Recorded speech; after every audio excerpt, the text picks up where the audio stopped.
Well, one of the first things that I tell people when they say, well, it's expensive, eating organic or whatever is too expensive. And I'll look at them and I'll first ask them, is going to the doctor cheap? Welcome to the Rebel Health Coach Podcast with Thom Underwood. Armed with truth and knowledge, your journey to a healthy lifestyle can be obtained. Preventative wellness, quality nourishment, and daily fitness routines dramatically improve your outlook on life as a whole. And you'll find the support and info you need to accomplish a healthier lifestyle here. Together, we can empower each other along our journey to an amazing you. Today's episode of the Rebel Health Coach, I am joined by guest Tara Gesling, author of the #1 best-selling book, The 180-Degree Wellness Revolution. Today we'll talk auto mechanics, disease, and why are people so sick. I am here today with Tara Gesling, author of the #1 best-selling, #1 top-rated book, The 180-Degree Wellness Revolution, Simple Steps to Prevent and Reverse Illness. Tara's book has been on 3 of Amazon's top 100 list every day since it was published in October of 2014. That's amazing. So Tara, why don't you introduce yourself, tell me who you are, a brief description of yourself and your book, and we'll take it from there. Okay. Hi, Tom. Thanks for having me on. Oh, man, you're welcome. I appreciate it. Basically, I'm a health coach. I'm a functional health practitioner. I'm certified in FDN. I'm a graduate of the Institute for Integrative Nutrition. I'm a master gardener in permaculture, and I'm also a mom and a patient. I was a very patient when I was very ill. So I've kind of worn a bunch of different hats through this whole journey. And the book, the reason I wrote the book is because I was very, very ill a number of years ago when I was in my late 20s. And it was such a difficult journey. I didn't have information available to me to help me get better. And so I really, really had to figure a lot of things out.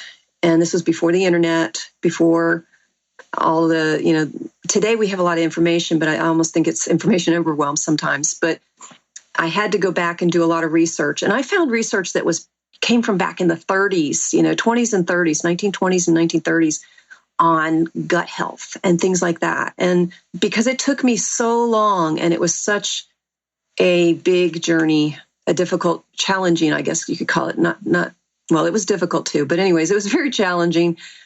I wrote the book, and the 180-Degree Wellness Revolution, it kind of introduces you to me and so that you understand where I'm coming from. And then I go through and I actually give the resources and a lot of the information that I found. And I show you where to find it so that you can do some research yourself and understand what's going on. And I really explain a lot of the things that I didn't understand. And the key is I'm not speaking in doctor language or, that type of thing. I'm talking, so that they can understand it just like I needed to understand it so many years ago. And so it's kind of the book that I wish that I'd had back when I was going through all of this, and that was over 25 years ago. Wow, that's amazing. I read the book, and it was actually my summer reading, and it was good. I enjoyed it, and I enjoy your story of the health and wellness and getting back on your feet again.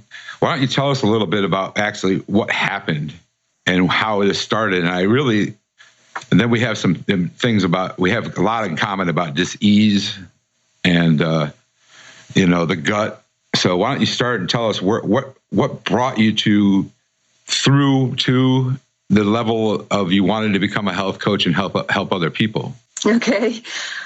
After I started getting ill, I actually had some things happen and didn't realize that it meant that I was getting a little bit ill.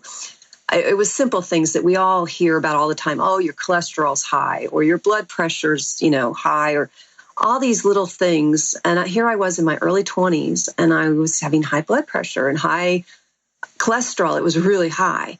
But my doctor would say, oh, it's no big deal. You're young, keep doing what you're doing. Don't worry about it. And of course, I didn't want to worry about it, so I didn't. And then a few years later, I, had I started getting the flu shot, and I had a couple other things going on, and I had some dental work done. At that time, I had no idea that there was anything like mercury poisoning or heavy metal poisoning, toxicities, those kind of things. I had absolutely no clue about any of it. Well, after I'd had those kind of things done, a lot of dental work with amalgams, which is the silver fillings, that I don't, right. A lot of doctors still do them to this day. But anyways, I had all that work done, and I was getting the flu shots, and all of a sudden I started getting to where I was getting sick more often. And I was a person who never missed a day of work, never missed school, none of those things. And so here I was starting to miss starting to miss work. And it was very odd because I just normally was not sick. And then I had an accident. And the accident, I tore ligaments and tendons in my leg.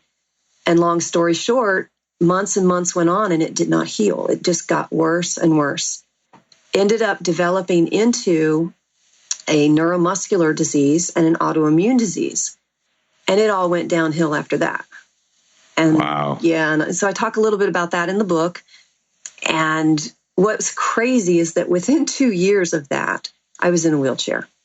And I never, ever, ever would have imagined, that would be me, that I would be in a wheelchair. And I was this athlete, I was somebody who rode horses and, did endurance riding and things like that. I was in really good shape.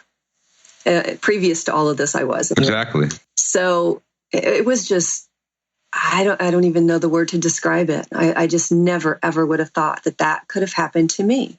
So I guess, as I went through that, I thought that the doctors were going to be able to help me. So when they said, here, take this medication, that medication, and they were giving me diagnosis after diagnosis, I did what they said. I kept taking the pills. And I did everything that they said. I was like a really good patient. So right. Followed doctor's orders, to the T. And I just kept getting worse and worse and worse. And I almost died. And I had a near-death experience where my heart stopped. And after that near-death experience, when I came back, I realized I had been being poisoned. And I had to stop poisoning my body.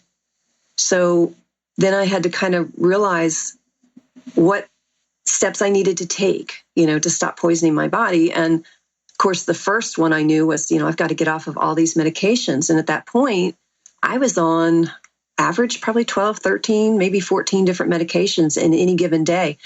That was not including supplements. So,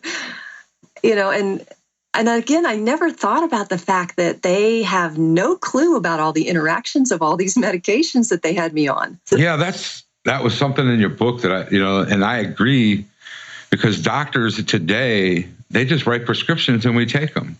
Yeah. And, and the healthcare system we have today is not even close to what it should be. Mm-hmm.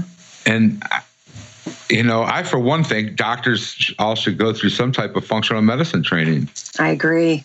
Totally agree. They unfortunately have not been trained in this type of thing. And it's a difficult position, I'm sure, to be in, for them, because they've been trained to use pharmaceuticals. And, if you look at the definition of what a cure is, basically, it's tied to a pharmaceutical today. And, that's not accurate. And most doctors, I've talked to a lot of doctors, and I have a lot of friends who are doctors.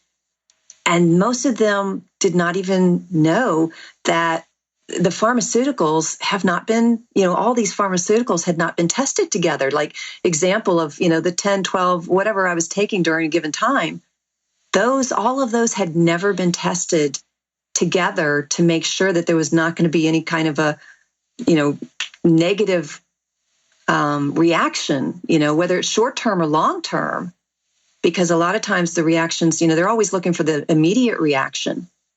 But the damage that all these things did to my liver and my other detox organs, vital organs in the body, they never did research on that. And we're talking like heavy-duty medications, not just over-the-counter. Exactly.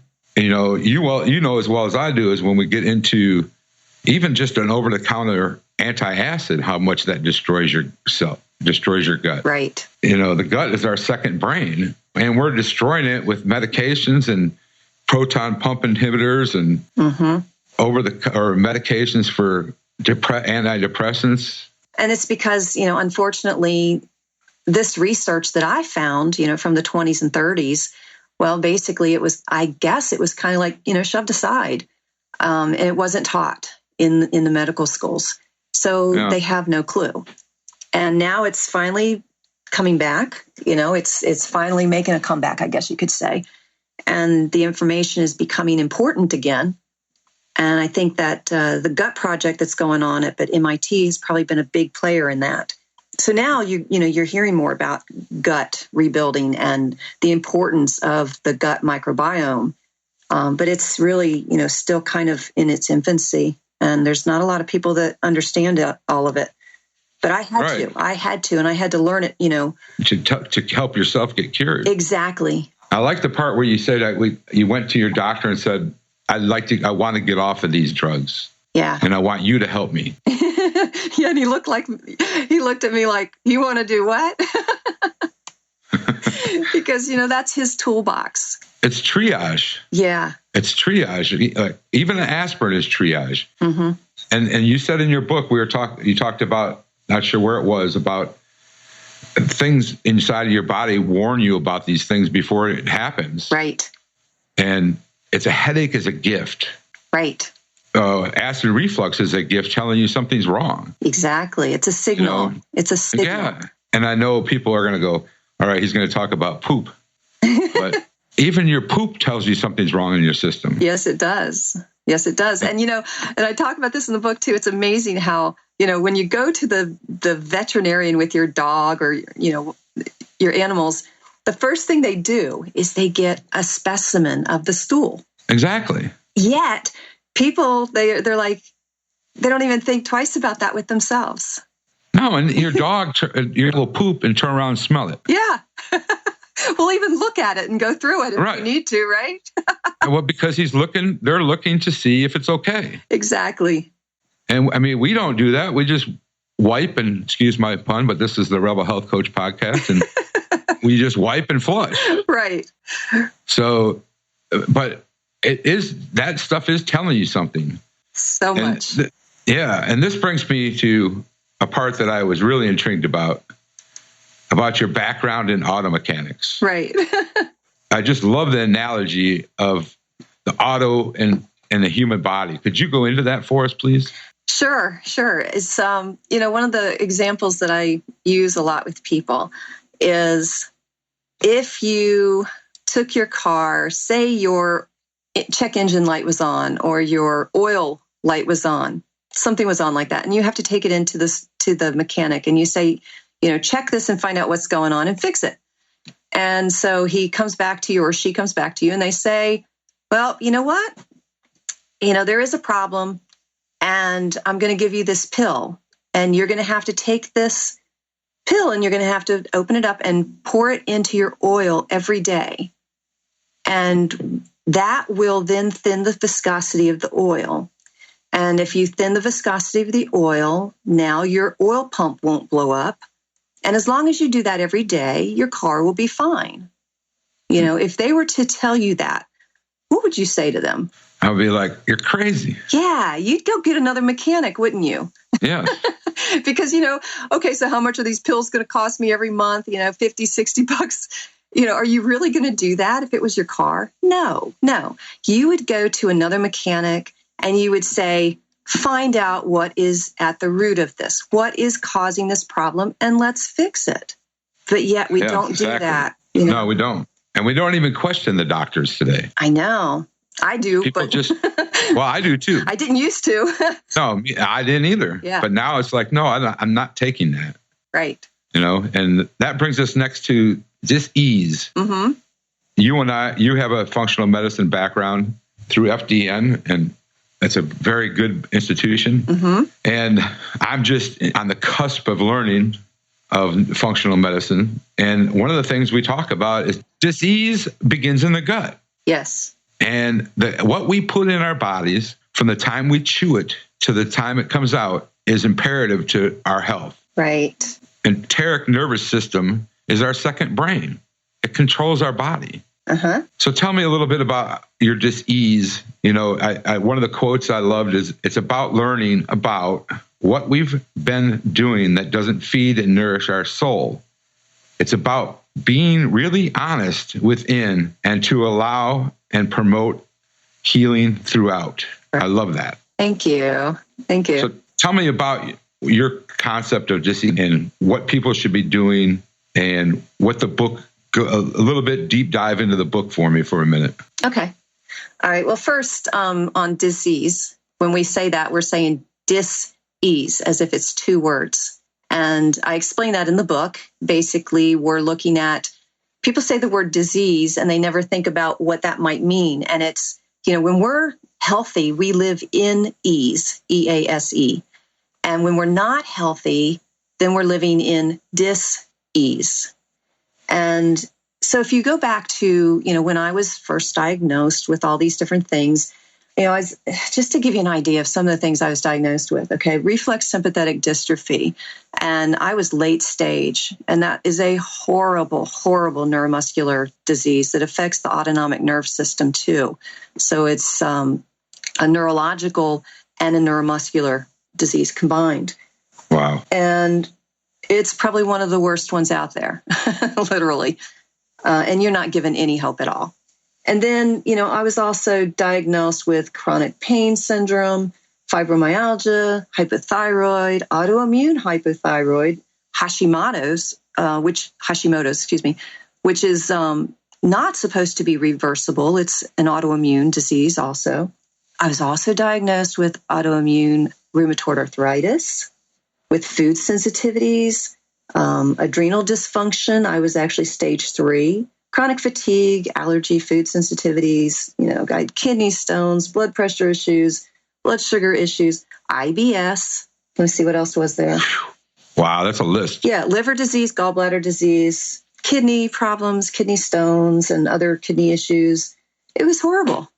Yeah, I can imagine. So, and I wasn't supposed, I was not supposed to get better. So when you think about all of those things, number one, I took ownership in it. And if you listen to what people say, and we're kind of trained to do this through the medical system, is a lot of people will walk around and they'll be like, well, my whatever the disease is. Okay. If they have a stuffy nose, they'll say, my stuffy nose. Okay.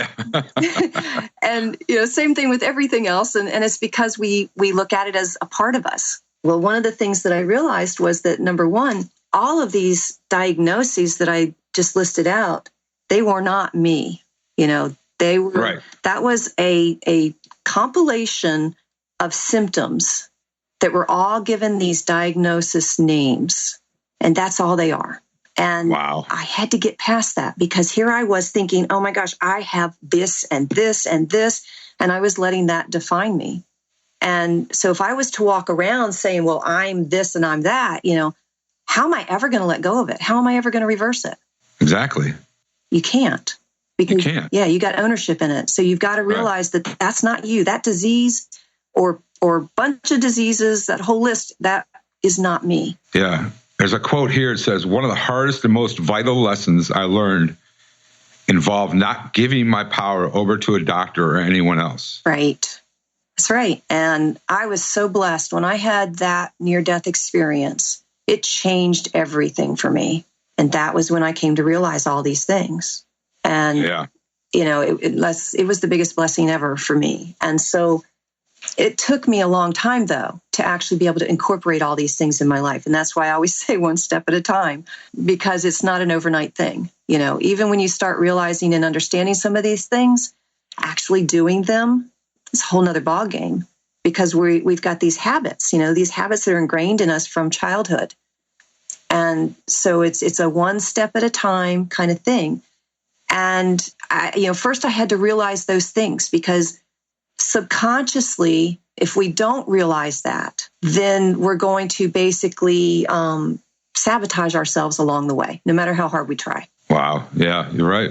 So, it was really important that I learned that, I understood that, and I started bringing that into my life on a daily basis, in any little way I could. And as you do these things regularly, even these thoughts, just knowing these thoughts and understanding these thoughts and just thinking about that every day, that's a big action. And a lot of people don't realize how big of an action that simple thing can be. And then I was able to move to the next step, which was, okay, now, I need to get these medications out of my life. I need to start looking at the food that I'm eating.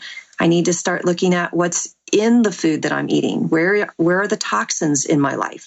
Where are these burdens, that are weighing down this body and preventing me from being able to enjoy my life? And exactly. Yeah. So it was a matter of, okay, so now I need to remove the burdens, and again, step by step, because it wasn't something that I could just, do in a weekend. And now a word from our sponsor. We'll be back in a minute. We all know that eating healthy is a part of becoming a better person. But if you're finding the organic and non-toxic products too expensive or hard to find, then ThriveMarket.com, the healthy online shopping club, is your solution.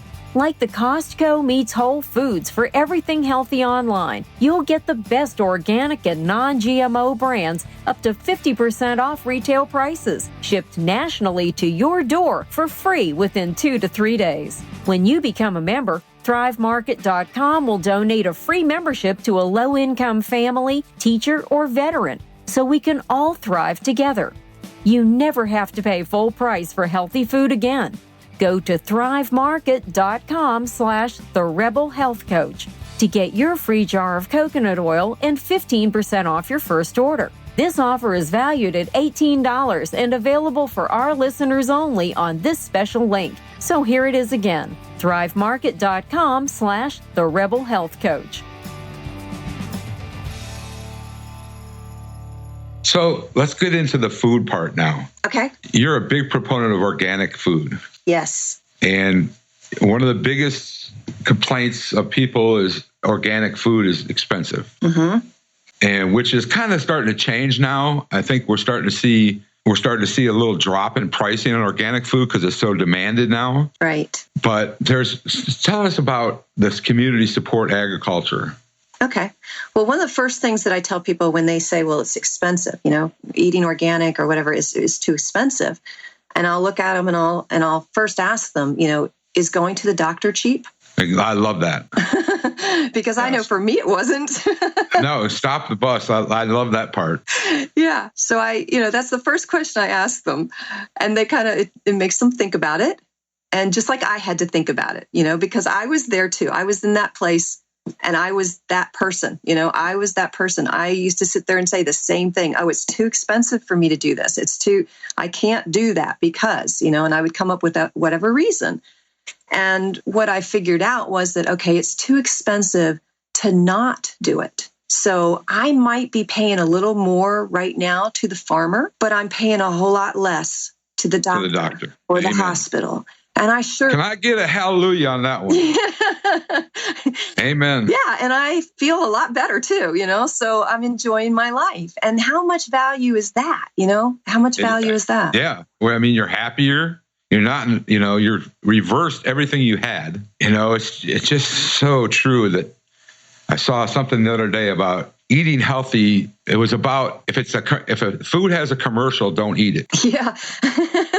Or if it has a label. Yeah.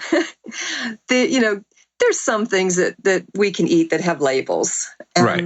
And I always tell people it's not about depriving ourselves per se, because I hear people counting calories all the time. I hear people depriving themselves of things. And Tom, I don't deprive myself at all. I eat great food. I do not count calories. I love food. And I have desserts and, I just totally enjoy food. But what I do is I count chemicals, instead of counting calories. And this is what I teach. Man. Stop counting calories and start counting chemicals. Yeah, write that down. If you do that, you'll be amazed at what happens, because most of the food that people eat, the typical American diet, has got so many chemicals in it, and your body stores these chemicals in the fat cells. It does that to protect the vital organs. And so that's where removing that burden is so important. I was like 70 pounds overweight for a few years. And when I started counting chemicals and not calories, and believe me, I had done all kinds of diets and did the yo-yo thing, you know, up and down, up and down. And when I've got a t-shirt for that too.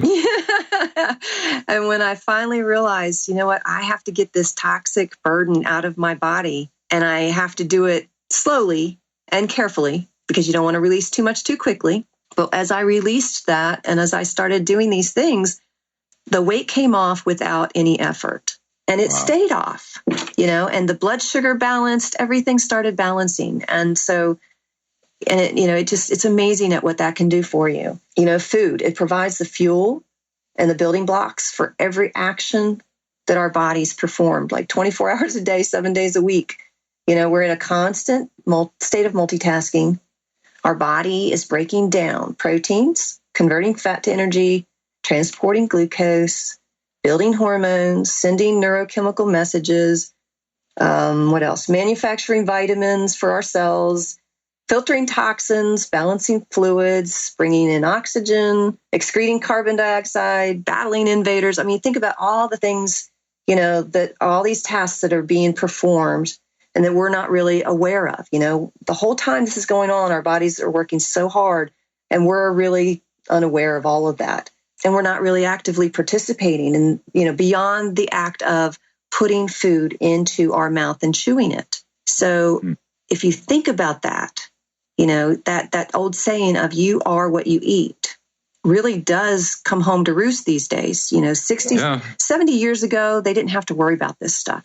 You know, chemicals and stuff were just, I guess, coming on the market at that point. And today it's very different. Food is very different today. Trying to find a quote you had in here about the food in our society today. I can't find it off the top of my head.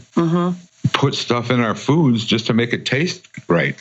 Yeah, they do it to trick the brain because there's not, you know, in order for something to really taste good, it has to be grown in nutrient-rich soil that has the soil microbiome in place, because what's happening is the plants are feeding the microbiota, okay, which is all the little critters that are in the ground, and those guys are bringing the food to the plant. They're bringing the plants the nutrients that they need.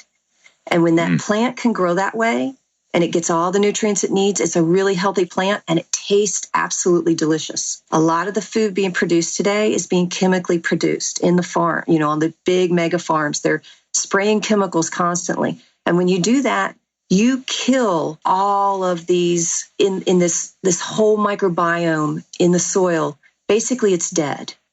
So there's nothing bringing the nutrients to the plants. And I'm trying to keep this really simple. Right. So there's nothing bringing any of the nutrients to the plants. And the plants are being fed with synthetic chemicals. And these have no taste.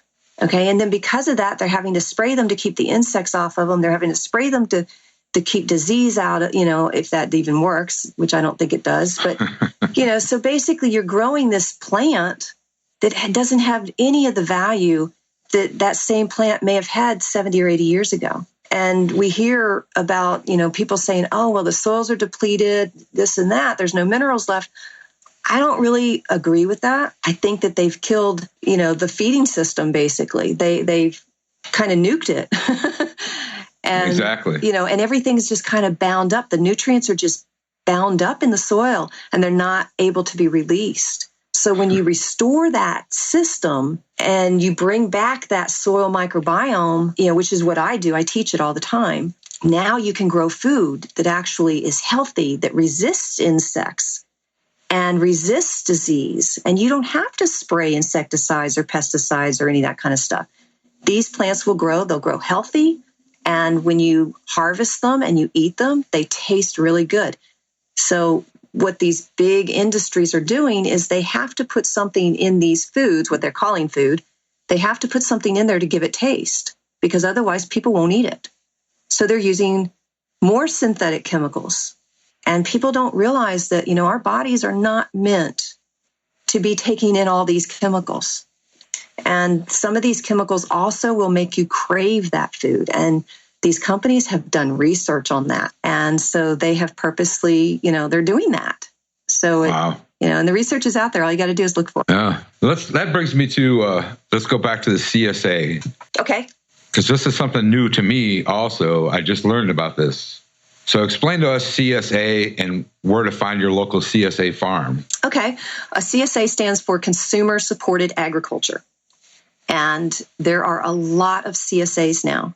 So you can look online and you can just Google CSA or Consumer Supported Agriculture. There's a bunch of websites now that actually list them for the different cities. And even, like your farmers markets, that's a great place to find them. What they do is, the reason it's called a CSA is because you sign up at the beginning of the season and you say, okay, I'm going to pay this much. The farmer will have a price set, how much you will pay at the beginning of the season. So it's kind of like you put a down payment on your future food. And then the farmer can base how much he needs to grow based on how many people, are in his CSA or her CSA. And so you put your down payment on there, and then you're going to pay monthly payments. And through the whole season, you get food every week from this farmer. And it's an awesome system. It helps the farmer because the farmer always has a lot of upfront costs.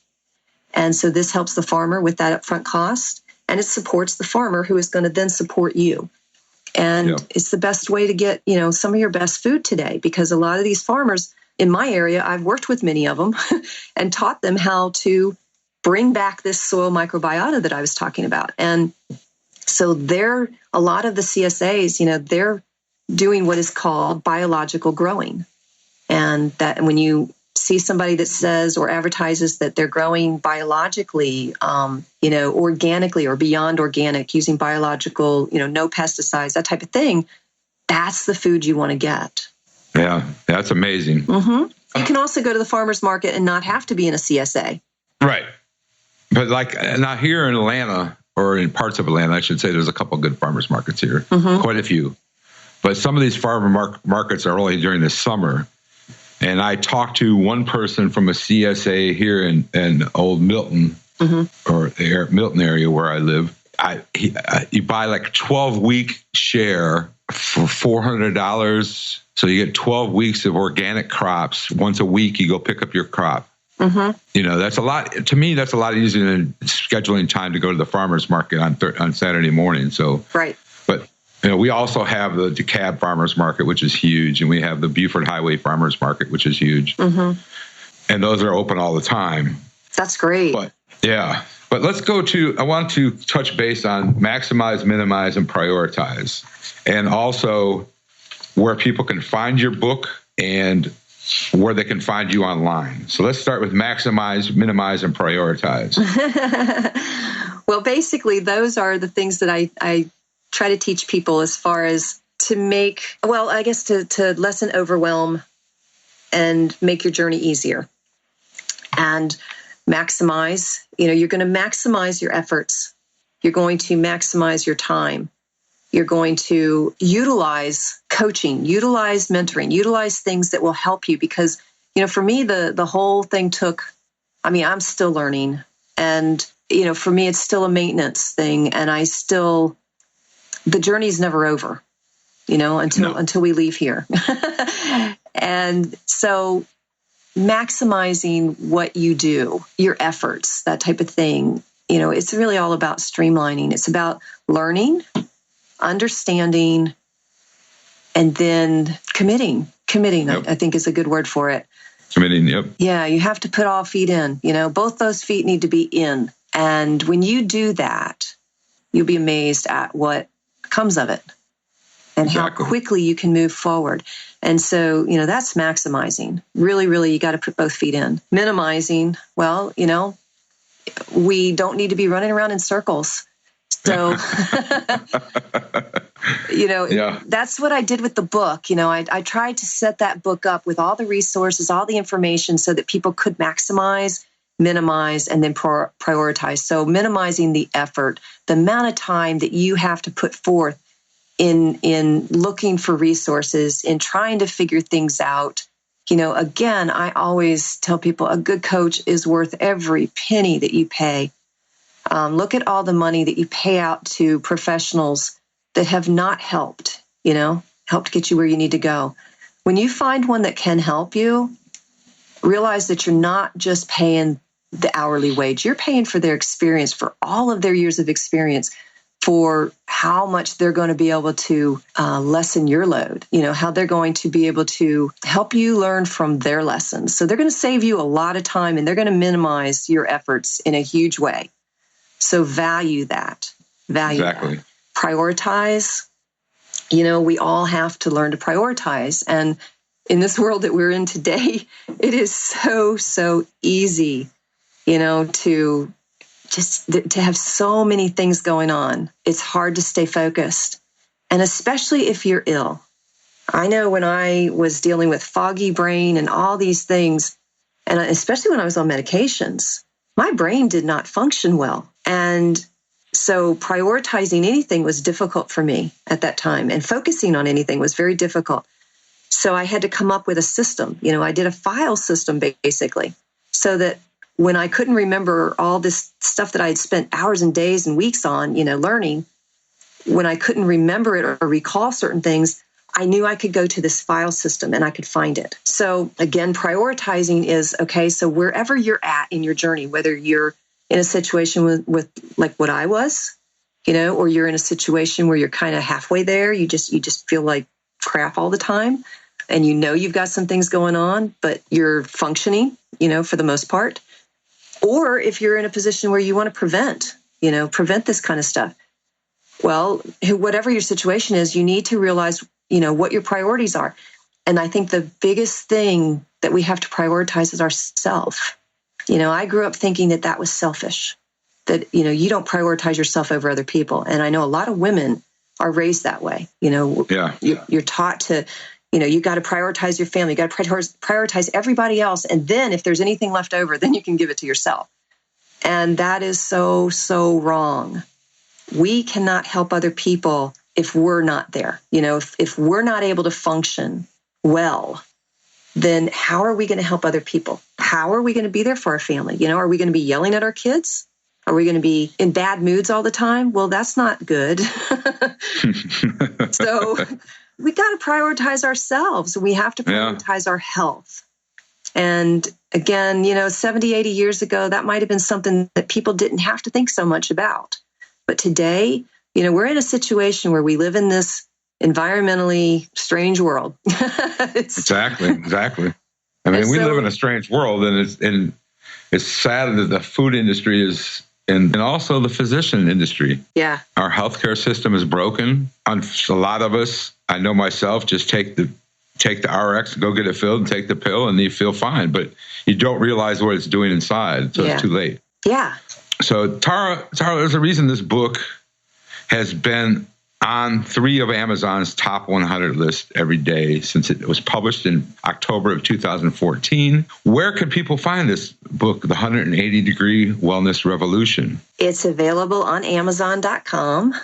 It's in Kindle format and it's in print. I'm going to be, in 2017, I will look at doing an audio version of it.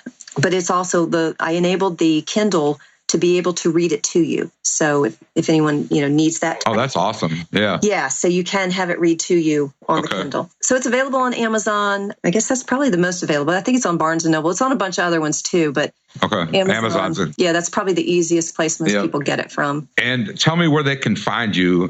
Cultivating Health is the name of your company. Yes. The website is www.cultivatinghealth.org, and that's where you can find me. And I've got Facebook. There's Cultivating Health on Facebook, and you'll see my book on there, because I think somebody told me there's another Cultivating Health, and sometimes people get confused. But if you look on there, you'll see the Cultivating Health logo, and then when you get to the page, you'll see my book on the right-hand corner of the banner. Okay. And I'll put all this in the show notes so you don't have to worry about it. Okay. And you can also find me on Twitter. So what is that little @ and then Tara Gesling. Yeah. At Tara Gesling. Okay. So I'm on Twitter, and I also have an Instagram, which is also Tara Gesling. And Pinterest. I'm also on Pinterest. Snapchat. You're on Snapchat? No, not on Snapchat. Yeah, I'm not doing Snapchat. I'm on Pinterest, and I've actually got some really good recipes and stuff if people are interested in finding. Pinterest. Okay, good. Yeah, it's Cultivate Health. Cultivate Health on Pinterest. Yeah. And if they go on my website, all of that's on there. Okay, good. Good. Awesome. Tara, thank you so much for taking the time out of your day today. It amazes me. This book is amazing. Easy to read, and it has steps to get to release all these issues. So thank you. Yep. Thank you so much, Tara. Have a good day. You too. All right. Bye-bye. Bye-bye. Thank you for joining in today with the Rebel Health Coach, Thom Underwood. And be sure to subscribe to the show so you can catch all the episodes. With desire and commitment, you can implement a lifestyle of wellness and fitness. For the support, encouragement, and tools you need to be successful, visit ThomUnderwood.net. Thank you for listening to today's episode of the Rebel Health Coach podcast. Please go to my website, ThomUnderwood.net. That's THOM Underwood.net, and grab yourself a copy of my free ebook, 11 Surprisingly Easy Changes to Be Your Best Self. It's under the freebies tab at the top of the page. This will also sign you up for my monthly newsletter, and I promise not to blast you with endless BS emails. Also, if you'd like to book a 1-hour consultation with me, at the bottom of the homepage, just click on the button, schedule a free 1-hour consultation. And if you really enjoyed this show, please go to iTunes and rate the show and leave me a comment. Have a blessed day.